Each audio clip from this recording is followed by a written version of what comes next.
Hello दोस्तों, क्या हाल चाल आप सभी के। लाजवाब फर्स्ट क्लास। तो जैसे ही बजट 2025 की मेन न्यूज हमारे सामने आई है, जैसे ही पता चला है कि जो स्लैब रेट है उसमें चेंजेस हुए हैं, हमारी टैक्स फ्री इनकम 12 लाख रुपए तक कर दी गई है, तो ये खुशहाली का माहौल जैसे ही हमारे बीच आया, साथ ही आप सभी जिनके एग्जाम जून में है, दिसंबर में है, 2025 में है, तो आप सबके मन में यही सवाल जो है दौड़ने लगा है।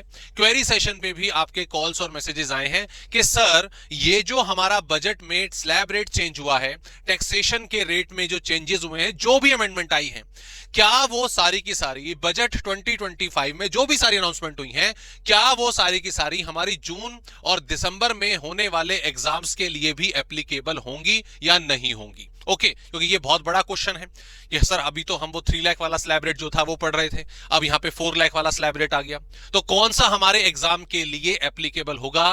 तो ध्यान से, सिंपल सी सीधी सी बात है, अगर आप जून अटेम्प्ट और दिसंबर अटेम्प्ट का एग्जाम दे रहे हैं 2025 में, तो आप ये समझ लीजिए कि बजट आया ही नहीं है। बजट आया ही नहीं है। एग्जैक्टली जो स्लैब रेट आप ऑलरेडी पढ़ रहे थे, पहले से पढ़ रहे थे बजट के पहले से, 0 to 3, 3 to 7, 7 to 10, 10 to 12, 12 to 15 and 15 plus, ये मैं सेक्शन 115 BAC, एग्जैक्टली ये जो स्लैब रेट है, जो न्यू और डिफॉल्ट टैक्स रेजिम का जो स्लैब रेट है, उसकी बात कर रहा हूं। जो आपने यहां पर अपने बजट में सारा का सारा डिस्कशन सुना, 4 लाख वाला स्लैब रेट और 12 लाख रुपए की टैक्स फ्री इनकम, वो हमारे एग्जाम के लिए एप्लीकेबल नहीं होगी। इसका रीजन समझिए, क्यों इसके पीछे जो रीजन है जरा उसको समझ लीजिए। देखिए, जो आप लोग स्लैब रेट अभी पढ़ रहे हैं, ओके, ये आपका स्लैब रेट जो आप अभी एग्जिस्टिंग पढ़ रहे हैं, कि 0 to 3 नील है, 3 to 7 आपका 5 है, एंड सो ऑन, ये वाले स्लैब रेट हमारे अनाउंस हुए थे बजट 2024 में। बजट 2024 में, फरवरी में जब बजट आया था। और जब बजट आता है, वो उसके आने वाले नेक्स्ट फाइनेंशियल ईयर के लिए होता है, जो स्टार्ट होने वाला होता है। ओके, तो इसका मतलब जब फरवरी 2024 में ये हमारा बजट आया था, ये था 1 अप्रैल 2024 से लेकर आपका 31 मार्च 2025। ओके, और एग्जैक्टली इसी तरीके से जो ये बजट हमारा आया है, जो भी कल परसों आया है, ओके, इसमें जो आपके स्लैब, जो ये एप्लीकेबिलिटी है, मतलब जो बजट लागू होगा, वो लागू होगा 1 अप्रैल 25 से लेकर आपका 31 मार्च 26।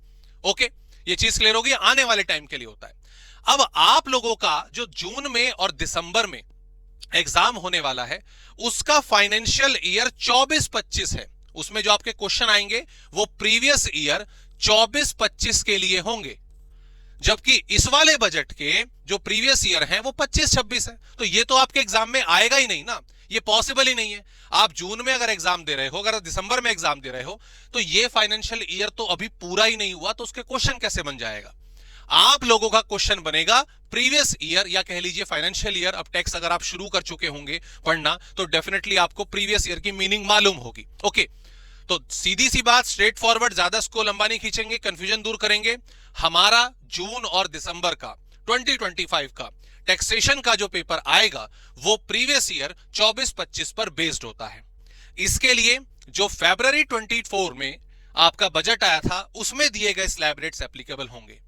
ये वाले स्लैब रेट्स जो बेसिकली इस बजट में हुए हैं, जो 12 लाख और 4 की टेबल वाला स्लैब रेट है, ये जून 2026 से लागू होंगे, दिसंबर 2026 में आएंगे। तो इसीलिए आप इन सब में अपनी टाइम खराब मत करिएगा। नॉलेज के लिए ठीक है, नॉलेज के लिए आप पढ़ रहे हैं, बहुत ही अच्छी बात है, लेकिन एग्जामिनेशन पॉइंट ऑफ व्यू से जो आपको पढ़ना है वो ये है, इसी के हिसाब से क्वेश्चन करने हैं, और जो प्रोविजंस आपके इस बजट के हिसाब से वही लागू होंगे। जो क्लासेस आप लोगों तक गई हैं वो इसी के हिसाब से हैं, और इसी को फॉलो करिएगा। इसके अलावा कोई क्वेरी हो, कोई डाउट हो, तो कमेंट बॉक्स में मेंशन कर सकते हैं। मिलते हैं आपसे नेक्स्ट वीडियो में। Please take care.